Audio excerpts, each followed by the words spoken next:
10 years after the Wright brothers flew their first airplane, a new kind of aircraft was developed that would dominate commercial and military aviation for the next 4 decades. The flying boat, brainchild of aviation pioneer Glenn Curtiss.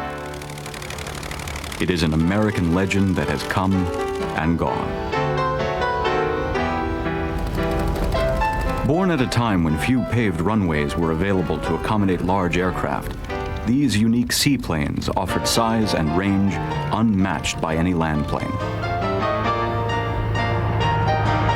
By the second decade of powered flight, flying boats had become the first airliners, the first American airplanes to engage in combat, and the first to conquer the Atlantic Ocean by air.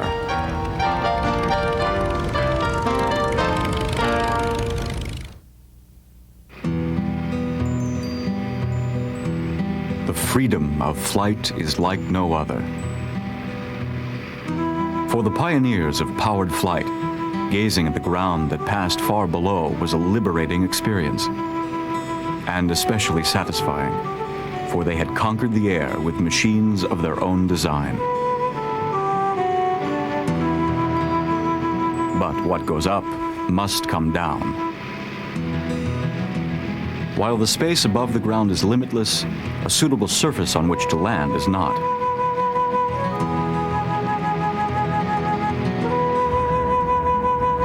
Today, there are pilots who say there is only one type of aircraft that still captures the true freedom of flight: the seaplane. Free of fixed airstrips, it can fly to some of the most remote parts of the world. For as long as there's water, there's a runway. This is Keuka Lake, one of the smaller Finger Lakes in upstate New York. Over 80 years ago, a type of seaplane was developed here on these waters that would dominate the first 5 decades of powered flight. The term seaplane generally refers to any aircraft that operates off water. The more commonly seen float plane is basically a land plane fixed with pontoons instead of wheels. It is practically the last vestige of water-based aircraft. Only a distant reflection of its larger brother, the flying boat. Unlike the float plane, the flying boat's hull rests directly in the water.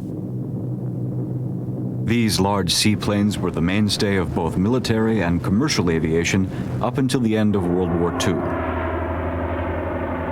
Some of the best known and best loved aircraft were flying boats, including the famous China Clipper. Today, these large aircraft are all but extinct, begging the question, whatever happened to the flying boat?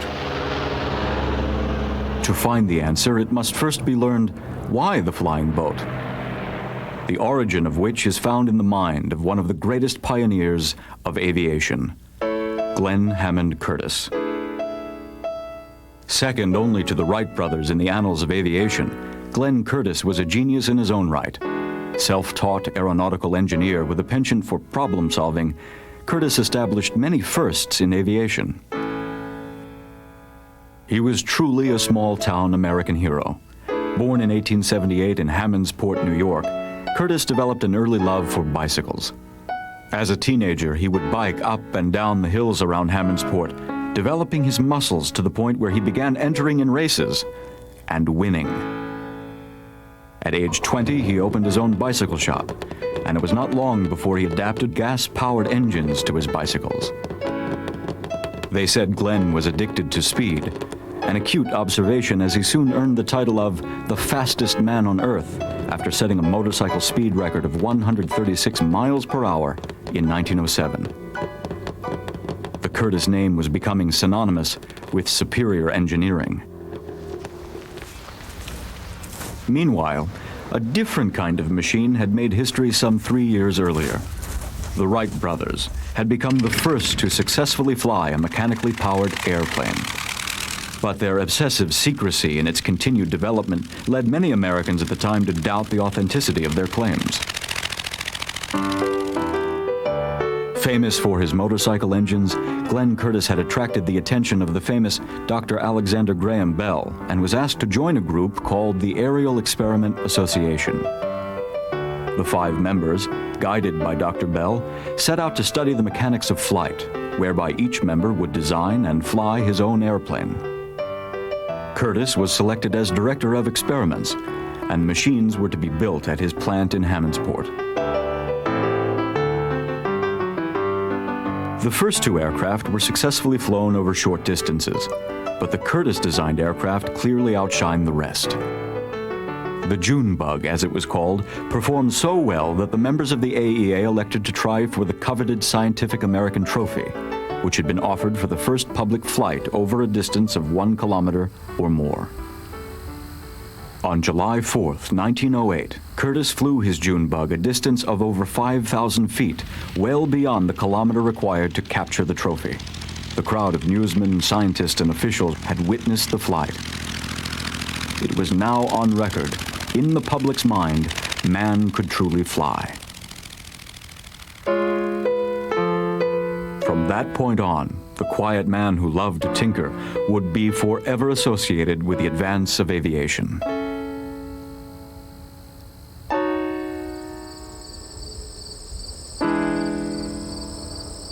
Hammondsport sits at the edge of Keuka Lake in the heart of New York wine country.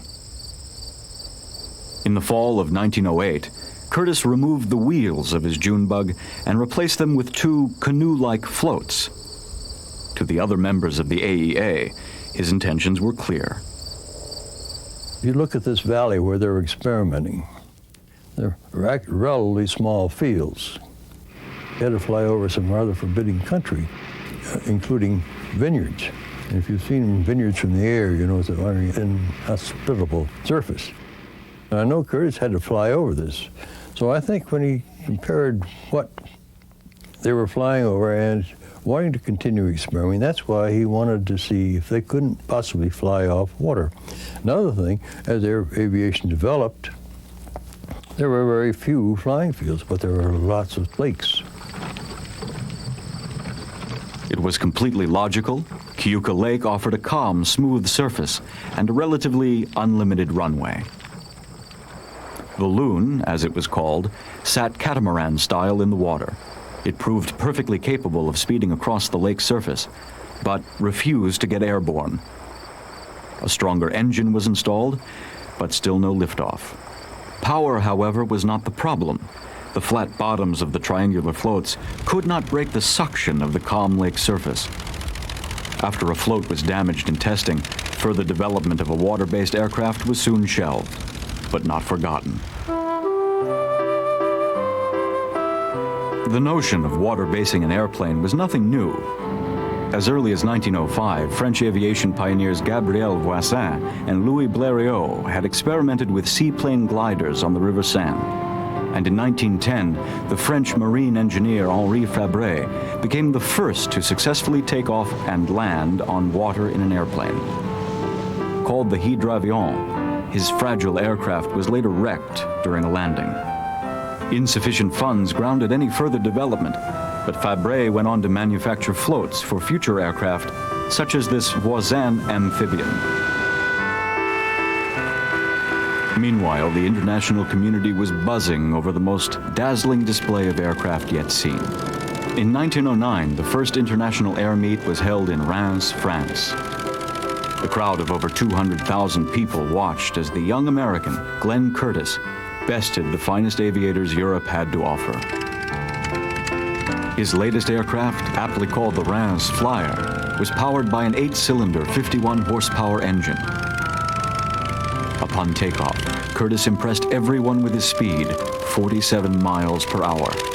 Beating Louis Blériot by 40 seconds, Curtiss captured the Gordon Bennett Aviation Race Trophy and impressed the world. The hero of Hammondsport had clearly become an international sensation. Back home, the airplane had finally been recognized for its military value. At Fort Myer, Virginia, the Wright brothers demonstrated their improved aircraft to the U.S. Army in September of 1908. 2 U.S. naval officers witnessed the demonstration. Surely they thought the Navy must acquire its own aircraft. The suggestion fell on deaf ears. The Navy was not ready to accept the new concept. But within 3 years, it would have its first aircraft and open a naval air facility in a small town of central New York, Hammondsport.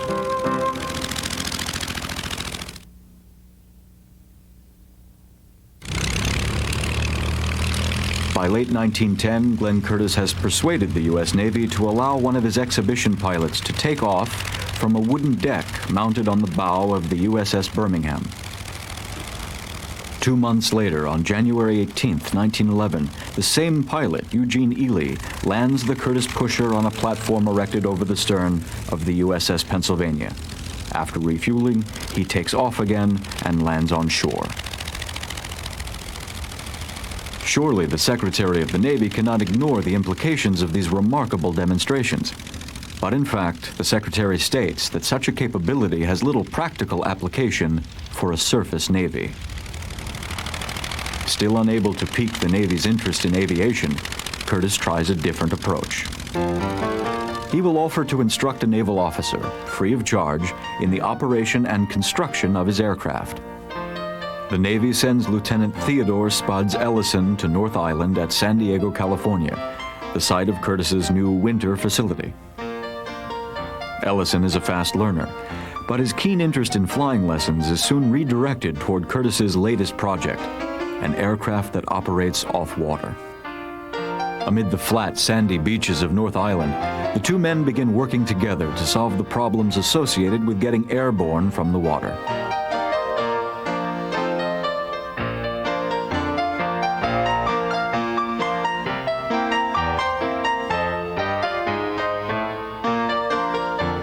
Finally, success. On January 26, 1911, the hydro aeroplane, as it is called, leaves the water, flies a short distance, and lands. They found the optimal float design, one single planing float with an upturned lip, 12 feet long by 2 feet wide. For the next month, they perfect the overall design until Curtiss is ready to make one last pitch to the Navy. On February 17th, Curtiss contacts the captain of the USS Pennsylvania anchored in San Diego Bay. This is the same ship used for the spectacular landing and takeoff the previous month. Since then, the Secretary of the Navy has indicated that until an aircraft can be lowered over the side by a ship's crane, take off, and then return alongside to be hoisted aboard, no official consideration will be given toward naval aviation.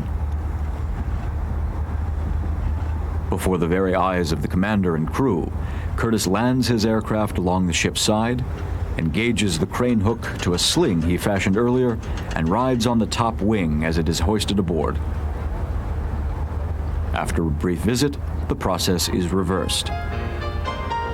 Curtiss has satisfied all the Secretary's requirements. The Navy will have its first aircraft. In July of 1911, the Navy accepted the first of 2 hydro aeroplanes ordered earlier that May. It also acquired a new pilot, Lieutenant John H. Towers. He would begin training under Ellison and later become one of the Navy's most important aviators.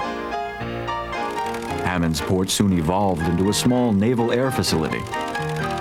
As young Navy men learned the art of flying from Curtiss, the local residents became familiar with the strange machine buzzing above Keuka Lake.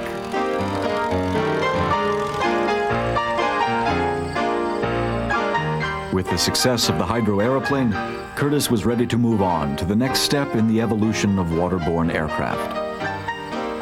A machine that was as seaworthy as it was airworthy. What would aptly be called the flying boat. They felt that it was a more practical configuration, and they started working, really it developed itself because they started working with putting a shield around the hull of the hydroplane, and then they built a pretty flat boat and put the tail on the stern of it. And within less than a year and a half, it evolved into a true flying boat. And it was more sturdy, more rugged, and a more practical arrangement. The flying boat was quite literally that, a boat that flies. The main body or hull was designed to withstand the pounding associated with taking off and landing on water. The single engine, a pusher type like that of the Hydro aeroplane, was positioned between the two wings, the tips of which were fitted with small canister-like floats. The first successful flying boat flew at Hammondsport in July of 1912, but not before Curtiss had to solve one major problem. The flat-bottomed hull refused to leave the water's surface. The old problem of suction that had once kept the loon from getting airborne had returned. After closely watching the hull's attitude and the flow of water at various speeds, Curtiss instructed his shop worker to fashion two wedge-shaped blocks and fasten them to the hull's bottom. The next attempted takeoff was a howling success. The wooden blocks had created a break in the flat bottom, thus releasing the craft from the water's surface. The step, as it was called, would be patented by Curtiss in 1915 and would be configured into every flying boat hull constructed from that moment onward. Compared to the Hydro aeroplane, the flying boat was superior in size, speed, range, and durability. The Navy promptly ordered 5 of them. At the same time, Curtiss started promoting his new machine for the commercial market. Courting the American sportsman, he advertised his flying boat as the Aero Yacht and began attracting wealthy customers. He enjoyed flying himself, and I think he always envisioned that aircraft would be a sporting thing, a fielded sportsman, and he sold the first 2 or 3 to people like McCormick and Vilas, and they flew it for fun. They weren't professionals, they just were flying it for fun. McCormick flew it back and forth from his summer home to his office in Chicago. And the exhibition teams would go out with the flying boats, and they would fly at different yacht clubs. And they sold quite a few to sportsmen. Priced at $6,000 apiece, the Aero Yacht was an expensive item in those days. Jack Vilas, a wealthy Chicago sportsman, ordered one of the first production Type E models. He soon became a well-known and skilled pilot and raised much publicity for the Curtiss flying boat.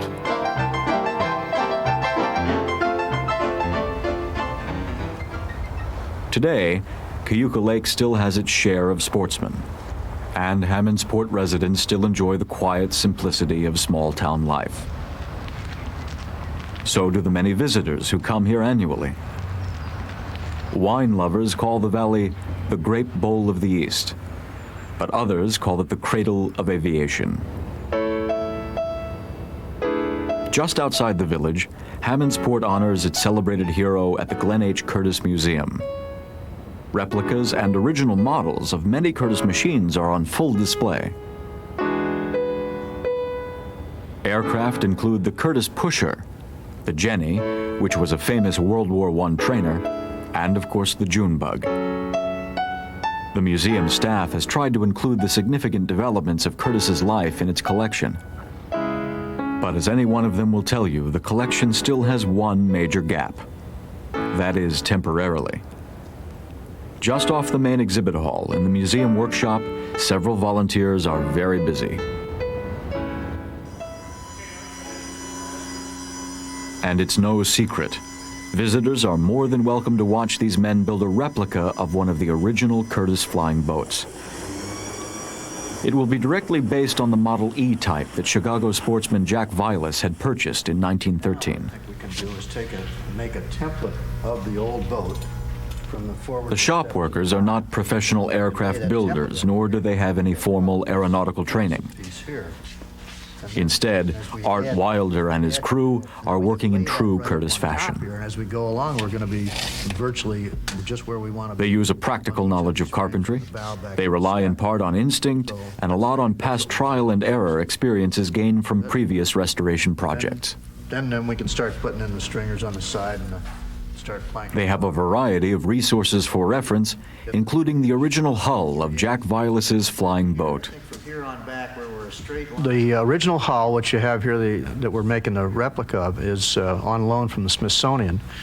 And we have that, and we have the original prop, which Jack Vilas's granddaughter, Faith Vilas, gave us.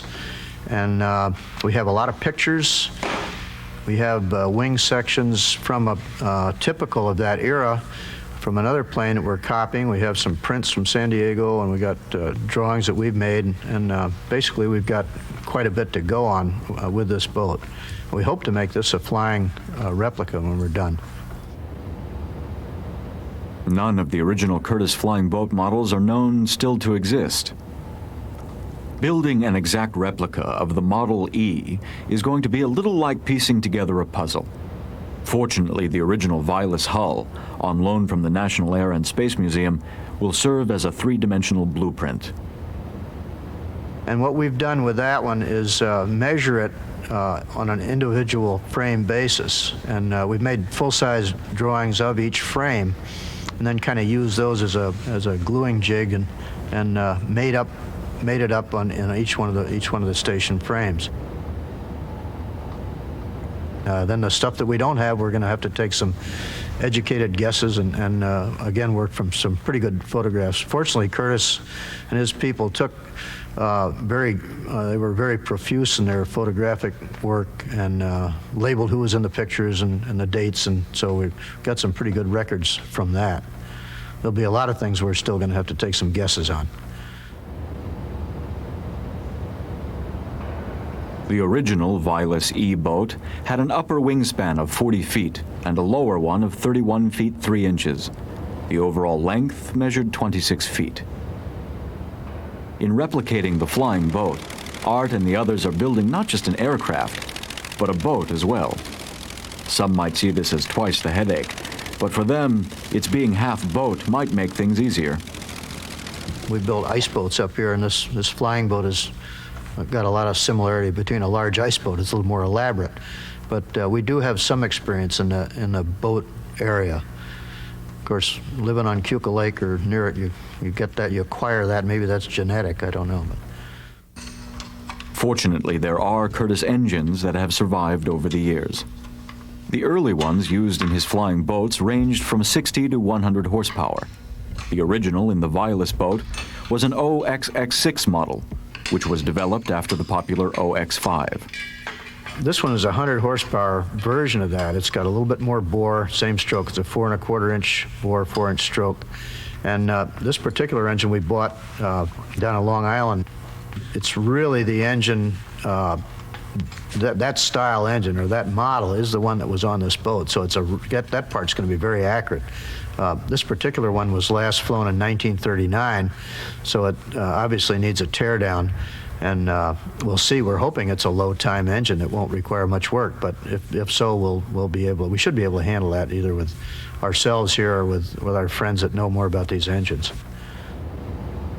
The Curtiss Museum also has the original propeller from Jack Vilas's aircraft. When his granddaughter, Faith Vilas, learned about the effort to replicate her grandfather's flying boat, she agreed to donate it to the museum. And another part of the puzzle came together. Turns out that the prop really wouldn't be serviceable to fly. It's got some pretty severe checks in it, which you can kind of expect since it's some 80-some years old now. But it's going to be a real aid to us, just like the hull is a good print for the boat itself. The prop will be a good print that we can make a new prop from. I don't know whether we may not tackle that job. There are people that do make props, and we'll probably call on one of them to do it. The wood that we're constructing the hull is same as the original. It's basically clear white pine ribs. The corner gussets that you see riveted on are ash. They used a lot of ash in these boats where they needed the hardwood features of real good strength. Those two pipes that you see inside the hull are copper tubing about 2-inch diameter, were to let air back down in and back of that step. So that really broke the vacuum that was holding the boat onto the water. The covering is a lightweight canvas or a heavy cotton. That we'll be able to duplicate just as they did. The planking, we're not absolutely sure up in the bow in front of the step, but we'll determine what that is, again, by studying a little bit. That's double planked up there, where it took the beating on takeoff and landing. The hull planking thickness on the sides is 3/16, and the top and bottom decks are nominally 1/4 inch. So it's very lightweight construction. They certainly recognize the need for doing construction as light as possible way back then. It's been a long time since the first Curtiss flying boats skimmed the waters of Keuka Lake. When the Vilas replica is ready to fly, will the honors be done with fanfare or in secret? No, I think we've got to do it with fanfare. I think that to do the flight in secret would not be in Curtiss fashion. He originally made the Junebug was a pre-announced flight, and he was lucky to keep that in the air, and we'll hope we'll be as lucky doing this the same way. But we certainly would want a lot of people watching just to have one good picture with air between the water and the bottom of that step would be certainly something that would thrill all of us that have worked on it. 2 years from now, visitors of Hammondsport might catch a glimpse of aviation history flying off the waters of Keuka Lake.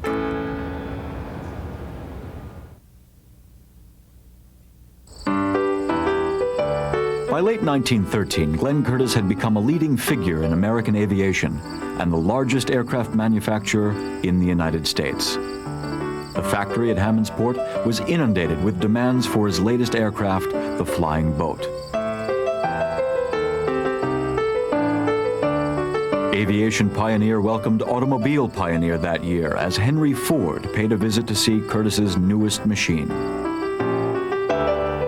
The U.S. Navy began accepting its first flying boats, which would soon go into war during the Mexican hostilities of 1914. In April of that year, one would make a reconnaissance flight over Veracruz, Mexico, in search of enemy troops, marking the first American operational flight against belligerent forces. While across the Atlantic Ocean, Curtiss flying boats were selling rapidly to European powers hastily preparing for the coming of World War I. In the meantime, the flying boat was becoming a popular aircraft within American aviation. The U.S. government used it for foreign airmail service, and the very first airline was established with a flying boat between St. Petersburg and Tampa, Florida in 1914. The advantages of an aircraft that could operate free of an airstrip had clearly caught on.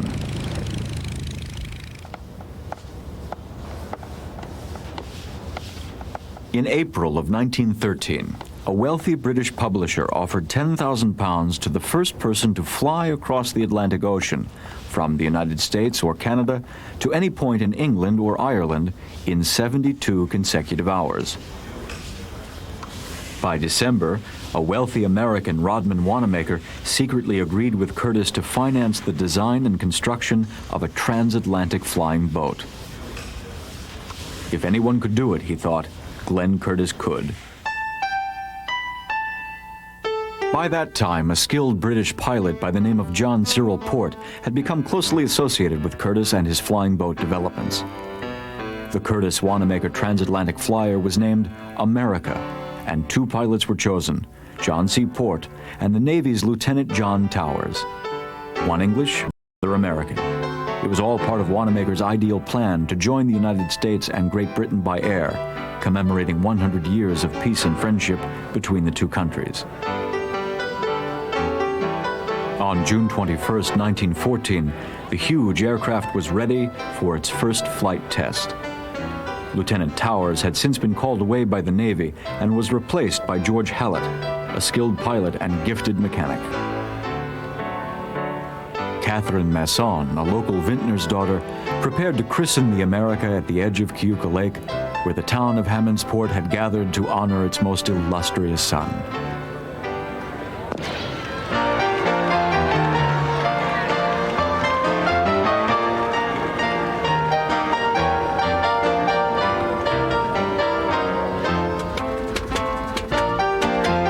Powered by 2 90-horsepower pusher-type OX-5 engines, the huge flying boat was one of the largest aircraft of its day.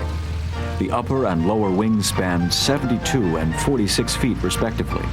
The hull measured 32 feet long and 4 feet across at its widest point.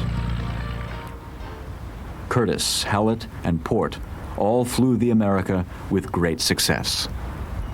The first leg of the journey across the Atlantic would be the longest, 1,200 miles between Newfoundland and the Azores, a small group of islands off the coast of Portugal. After refueling, they would continue to Vigo, Spain, and then finally to Plymouth, England. The amount of fuel needed to reach the Azores would increase America's gross weight to 5,000 pounds. When they added this weight to the aircraft, it no longer could lift itself off the water. The flight was postponed until August. Curtiss decided to install a third tractor-type engine on the upper wing to help get the heavily laden aircraft into the air. The increased power solved the problem, but it created another one: excess fuel consumption by the additional engine. Aside from the mechanics, there was another challenge to consider: navigation. Aircraft instrumentation was extremely primitive. To find the Azores, they would have to rely on a sextant, a magnetic compass, and crude drift indicators. There was no radio. Information was to be provided by signal flags from passing ships, and if necessary, carrier pigeons would be used for communication from the aircraft. The flight of the America across the Atlantic was about, I would say, in our lifetime, the same magnitude as the first time the people went to the moon. I mean, when Armstrong stepped on the moon. I think it's the same number of scientific stumbling blocks that they had to overcome in order to do it, mechanical and scientific. Many considered such a transatlantic flight impossible. Curtiss, however, was completely sure of his design. By August 1914, he had begun reducing the structural weight of the America and was confident he had found a solution to the problem of the third engine. But before his theory could be proven, time had run out. While the transatlantic flight of the America had been intended to herald the peaceful use of the airways, the Atlantic Ocean itself was becoming a battleground. Germany's Kaiser Wilhelm had grown tired of hearing that Britannia ruled the waves and began openly competing for naval supremacy. By August 4th, 1914, Europe was plunged into World War I. The dream of crossing the Atlantic by air disappeared, for the time being. The Great War was a bloody conflict fought for the first time in two extremely different arenas. The close-packed slaughter of the trenches sharply contrasted with the free-form dogfights of the air. The airplane became the new weapon of modern warfare and was quickly recognized for its destructive power over the battlefield and over the sea. The sea, too, had a new weapon, one that was changing the face of naval warfare: the submarine. Lurking below the water's surface, the German U-boat became the scourge of Allied shipping. Hit-and-run attacks decimated vital supply lines, and surface Navy vessels were unable to track and destroy these stealthy and aggressive hunters. Above, however, the airplane offered the best vantage point from which to patrol the troubled waters off Europe's coastlines. What was needed was an aircraft that could operate from hastily prepared bases down any coastline. The flying boat was the obvious choice. But the Allies also needed flying boats of sufficient size and range to maintain adequate protection of vulnerable shipping lanes from U-boat attacks. John Port knew of just such an aircraft. Having returned to England to join the Royal Naval Air Service, he persuaded the British Admiralty to purchase the America and her sister ship from Glenn Curtiss. The British were happy to have the large flying boats, now designated H-4s, and 62 additional aircraft were ordered. By March 1915, the total output of the Curtiss factory was earmarked for the Royal Navy. And the following year, Curtiss developed a new flying boat to replace the H-4. The H-12 was much larger, with a 92-foot 8-inch wingspan and 46-foot long hull.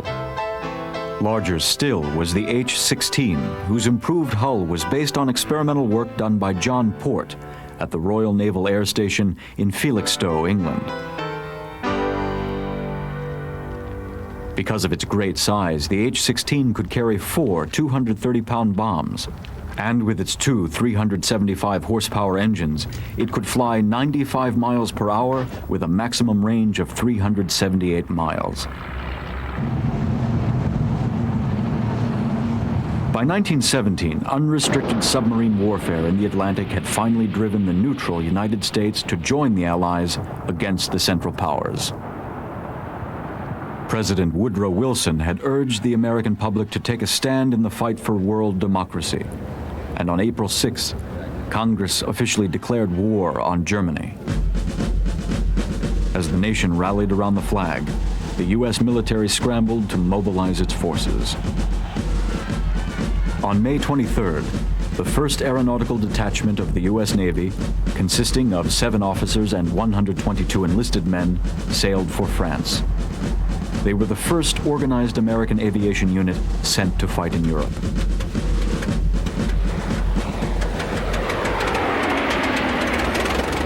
Although ready for war, they were hampered by the fact that they had no American combat aircraft, and only 4 of the men were qualified pilots. Wasting no time, the commander negotiated with the French government to establish U.S. naval air stations on French soil. By September, 1 training station and 3 operational stations had been established along the French coastline. In October, the Naval Air Station at Mouchyk would begin training American pilots and mechanics in French flying boats.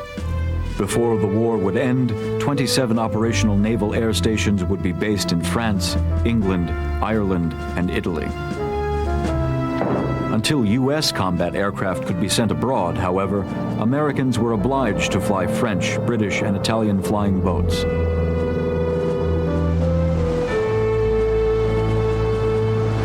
By 1918, Allied naval forces were feeling more secure in the knowledge that maritime patrol helped to discourage U-boat attacks. The flying boat had adapted well to Navy missions. Soon, the American war industry began producing aircraft for use by U.S. naval air stations overseas. The HS series, a new Curtiss-designed flying boat, arrived in France to replace the French flying boats still being used by American pilots. The HS-2L was powered by the newly designed Liberty engine of 400 horsepower. Smaller than the H-16, the HS-2L carried a 230-pound bomb under each wing and was a welcome addition to the Navy's air arm. Although no U.S. Navy aircraft were known to have destroyed an enemy submarine in World War I, at least 27 recorded attacks were made, and many resulted in serious damage. Thanks to the flying boat, many U-boats missed opportunities to destroy Allied shipping, often choosing to steal below the water's surface rather than risk an aerial attack. Over 4,000 patrols were flown, 450 convoys escorted, and 100 tons of explosives were dropped on the enemy. Clearly, the flying boat had proven itself an effective and later indispensable weapon.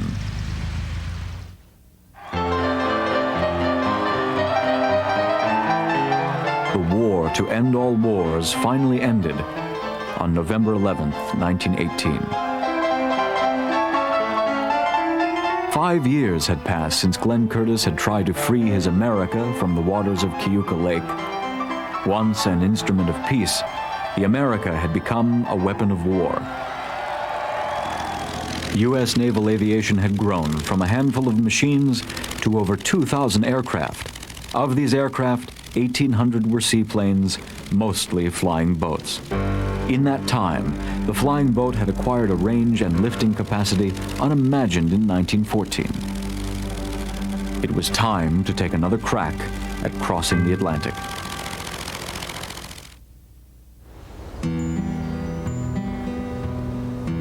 Despite the great strides made in the development of aircraft during World War I, the odds of successfully crossing the Atlantic had scarcely changed since Glenn Curtiss had first begun building his transatlantic flyer, the America.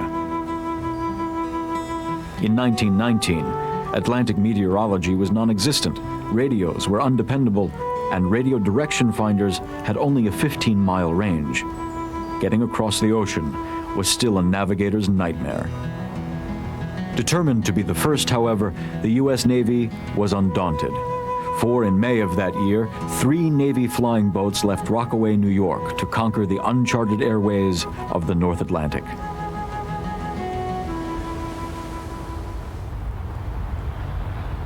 They were affectionately called the Nancy boats, nickname of the official NC designation, N for Navy and C for Curtiss. Just after America's entry into the war, the Navy had asked Glenn Curtiss to help produce 4 giant flying boats. From the start, they had been designed to fly across the Atlantic Ocean, but the intention was not one of glory. Tons of vital shipping were still being lost to the submarine menace far out at sea beyond the protection of existing anti-submarine aircraft. Ironically, American-built flying boats shipped in crates overseas were themselves being lost to these U-boat attacks. If the giant NC boats had a great enough range, they just might solve 2 problems at once. They thought, why not deliver these anti-submarine planes by themselves? Why not let them fly over? And that's what really the basic idea of the NC-4 or NC boats was, to deliver them themselves. And so the war ended before they could do it, so then they said, well, let's fly them over anyway and be the first to fly across the pond.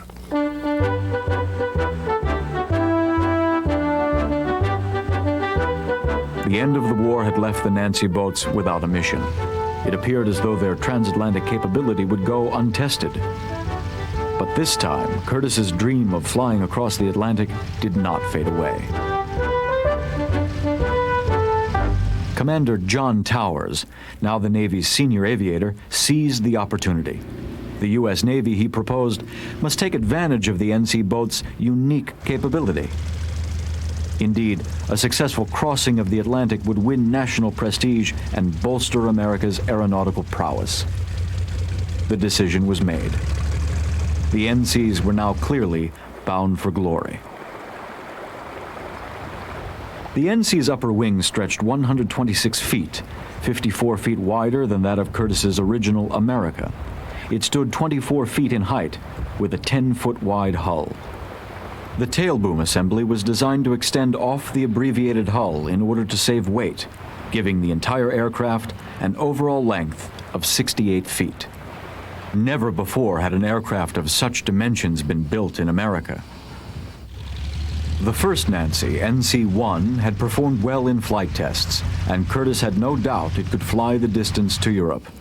But as NC-2 and NC-3 were made ready, other competitors announced their intention to try for the prize.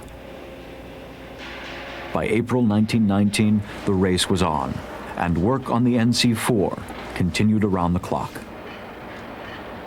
They had chosen to power the enormous aircraft with the Liberty engine. Manufactured in standardized components of 4, 6, 8, or 12-cylinder versions, the Liberty engine had revolutionized American aviation.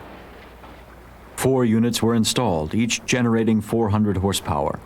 2 were mounted in tandem on the center line, while the other 2 tractor types sat on either side. Finally, on the morning of May 8th, the giant flying boats were assembled at Rockaway Naval Air Station on Long Island, New York. Only 3 of the original 4 would begin the journey. The NC-2 had since been sacrificed to repair previously damaged parts of the NC-1. Commanding the NC-1 was Lieutenant Commander Pat Bellinger. John Towers, in charge of the entire mission, commanded the NC-3. And Lieutenant Commander Albert C. Reed was in command of the NC-4. Each crew boasted the finest talent of 1919 naval aviation. The Navy had planned well for this epic flight. Every precaution had been taken to give the NC crews the best chance of survival. For although the NC boats were of the most advanced design, success was anything but certain. The chosen route was virtually the same as that planned by Curtiss for the America 5 years earlier. They would fly from Newfoundland to Plymouth, England by way of the Azores and Lisbon, Portugal. Ships would be stationed at 50-mile intervals along the route. As the planes passed over each vessel, the next station would be alerted to begin firing star shells to the northwest until the aircraft had passed. Like signposts, these vessels would help lead the navigators over the cold waters of the North Atlantic. After taxiing into Jamaica Bay, the pilots opened the throttles. Each Nancy rose on the step and lifted its 6-man crew into the air. As the Atlantic Ocean rolled impassively below, the Nancies soared into the open sky, where the trouble would begin. Both the NC-1 and NC-3 arrived in Trepassey Bay, Newfoundland, without incident. The NC-4, however, was nowhere in sight. Off the coast of Cape Cod, Massachusetts, the NC-4 had suffered engine problems and had no choice but to land in the open ocean. After taxiing all night, it finally reached Chatham Air Station and was promptly serviced. It finally arrived safely in Newfoundland on the 15th of May, and a new centerline engine was installed. Fortunately for the crew of the NC-4, inclement weather had kept the other Nancies and the competition at bay until conditions were suitable for flying. Reunited, the NC team started out from their mooring in Trepassey Bay on May 16th to begin their takeoff runs. Each was heavily laden with 1,800 gallons of fuel needed for the long haul to the Azores. The full capacity fuel load posed such a strain to the NC-3 that, in order to get airborne, excess weight had to be offloaded, including extra oil, water, the emergency radio, and finally, the chief engineer.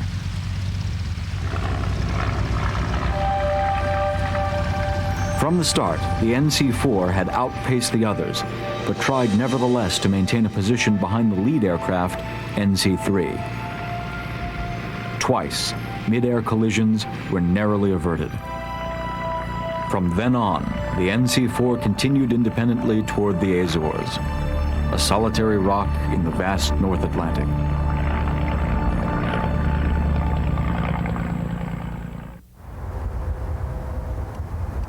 1,200 miles east of Newfoundland, the harbor at Ponta Delgada in the Azores offered a calm surface on which the NC boats had planned to land. Fate had not been so generous. Wrapped in fog and having strayed far off course, 2 of the NC boats reluctantly attempted to land in the open sea.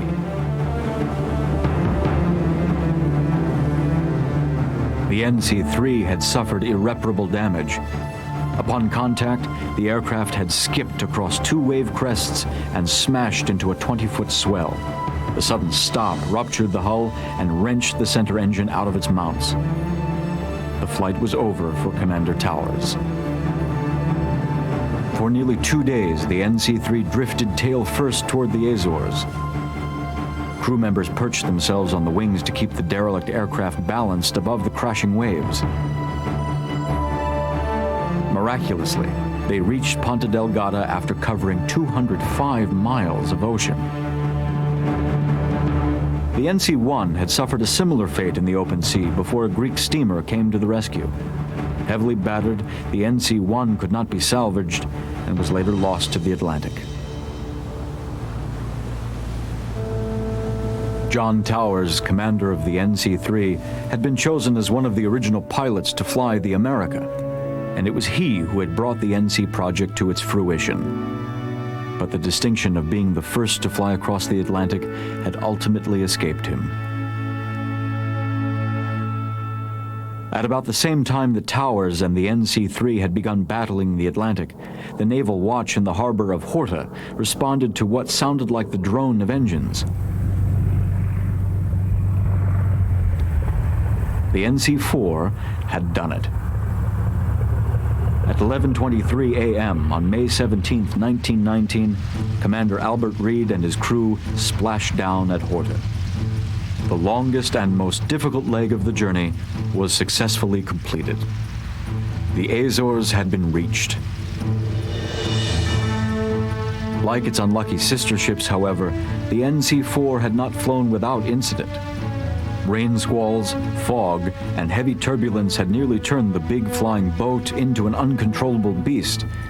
But with a little luck, a lot of skill, and dead reckoning, the NC-4 found the Azores after over 15 hours in the air.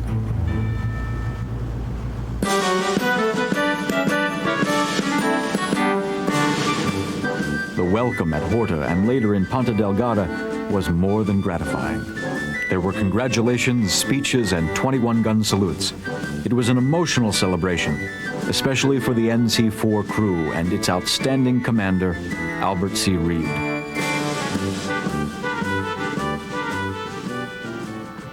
The provincial life of Ponta Delgada was a simple reminder of how far aviation had come in just 16 years.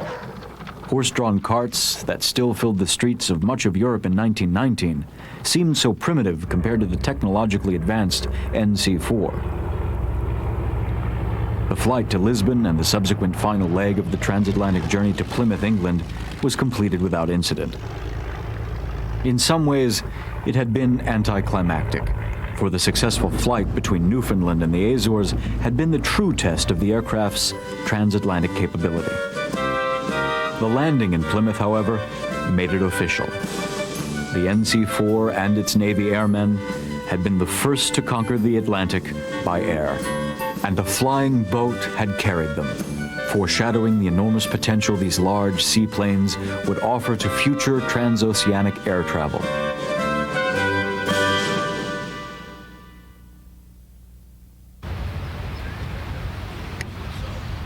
In 1925, the U.S. Navy was at it again. Since the transatlantic flight of the NC-4, setting records for long-distance flying had become an ongoing challenge. This time, the test was a non-stop flight from California to Hawaii. Under the command of John Rogers, a PN-9, the Navy's latest flying boat, set out from San Francisco to conquer the 2,400-mile route. Although he would not cover the entire distance by air, Rogers did fly 1,841 miles non-stop, shattering all other endurance records. After a safe landing in the open sea, he then completed the journey by sailing 450 miles to Hawaii. This historic achievement further proved to the U.S. Navy that only the flying boat could offer the range necessary to establish air links between the United States and its Pacific holdings. For the next 2 decades, the flying boat would continue to dominate naval aviation and extend America's defense perimeter far out to sea.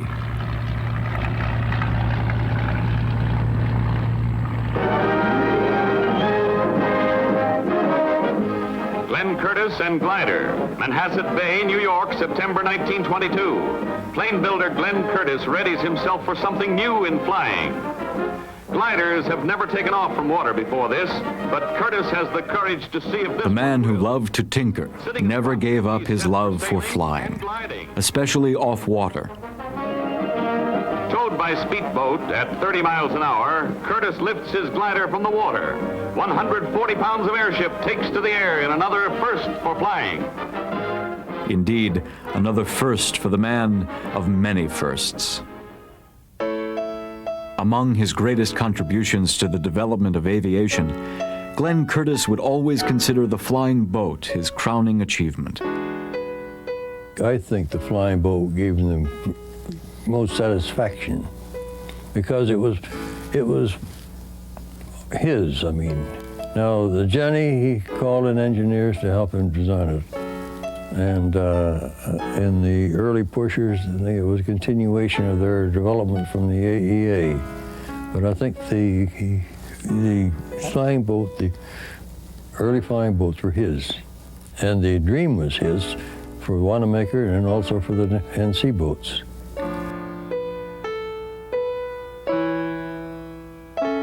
Glenn Curtiss, the father of the flying boat, died on July 23, 1930.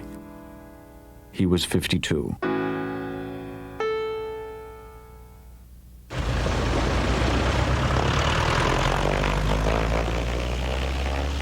Glenn Curtiss's legacy lives on.